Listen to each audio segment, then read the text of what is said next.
Bismillahirrahmanirrahim. Assalamualaikum warahmatullahi wabarakatuh. Jumpa lagi kita di channel saya masa yang sama juga, iaitu hari Selasa 25 hari bulan November 2025 Masihi, bersama dengan 4 jam dah akhir 1447 Hijriah.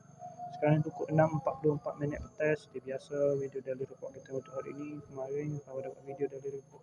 Sebab buat video daily report sini tu, saya terus balik ke rumah. Semaya maghrib di rumah, semaya isyak di rumah.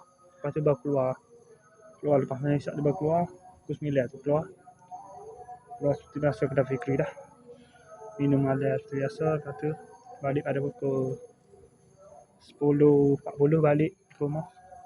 Lepas tu tidur pula dalam pukul 2 pagi, bangun pada pukul 9.50 minit pagi, bangun terus mandi sembahyang subuh, makan sarapan. Lepas tu tolak pergi ke tu kedai Fikri pada pukul 8.20 pagi.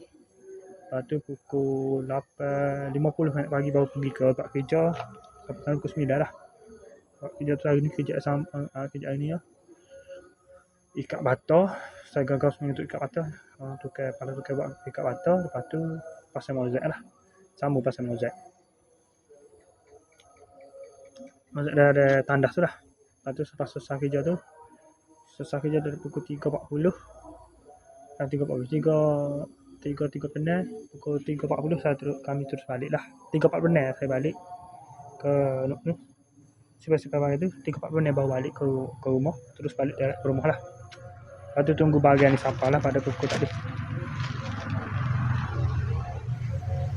Ni harga ni murah ya ni. Offer tengah offer RM16.